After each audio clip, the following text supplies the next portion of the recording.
In Nagaland, so far, we have not sent any sample for testing because there is no suspect cases so far in Nagaland district. Task force has been formed in all the districts under the chairmanship of deputy commissioners.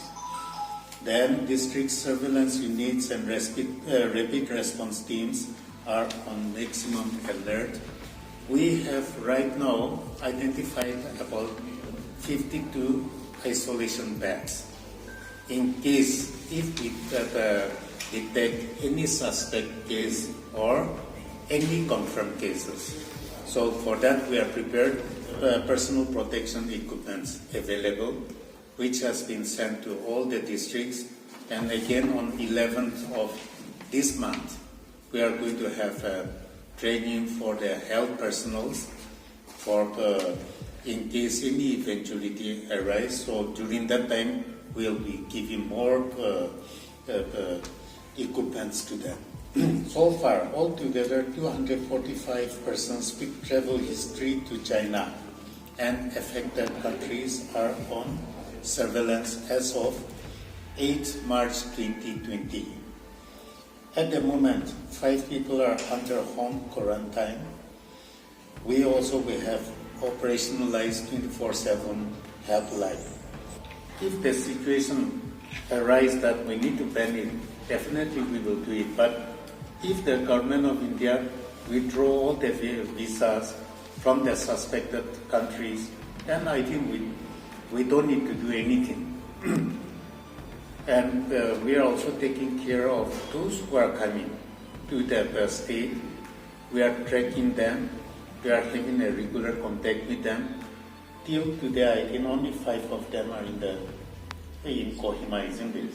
In Kohima, but Dimapur status, I think we have to find out. But in Kohima, till yesterday, we have so many of them. But today, we have only 5 of them. In Nagaland, if you ask me, then I would say we are coming to we are scanning the second or third layer. So the first layer from international airport, they are screening all the patients who are coming from affected countries.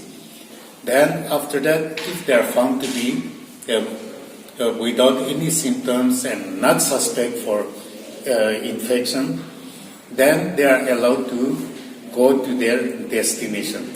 But when they do that, from our networking of the surveillance, in case they are coming from Kolkata to Kohima, Dimapur, then they will send the contact numbers, the travel history of the patients, and the clients, and then that is disseminated to our surveillance unit here. And once they reach the surveillance unit, Dimapur, why we are doing the second screening is that in case they are having any signs or symptoms, then we screen them.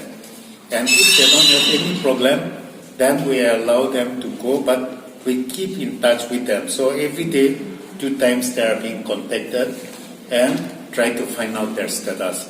And this is how our surveillance system is going on. And so far, as I said, there is no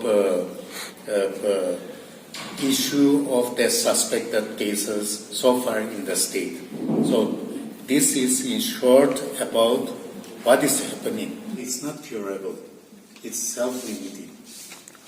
Yeah. In fact, in the first level of preparedness, we have trained, like you were saying, we have trained people, all the rapid response teams. So rapid response teams in the sense of the state rapid response team and the zonal rapid response team.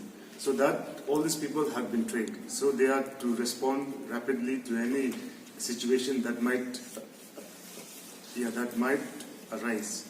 Now we are moving on to the next level of preparedness, where we are, like how the principal director have mentioned, we are going to the next level of preparedness. So the next level of preparedness will follow the training of all the district teams, which will be will be coming to Kohima. So on 11th, we'll be training all the district teams, who in turn will go back to their districts and train the district people.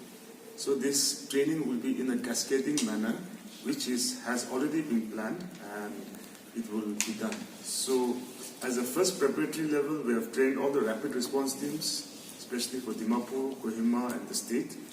Then now the next level, we are going to train all the district teams, who will in turn train all the respective districts. Do we have enough members? Why we are doing the second screening is that in case they are having any signs or symptoms, then we screen them. And if they don't have any problem, then we allow them to go, but we keep in touch with them. So every day, 2 times they are being contacted and try to find out their status. And this is how our surveillance system is going on. And so far, as I said, there is no issue of the suspected cases so far in the state.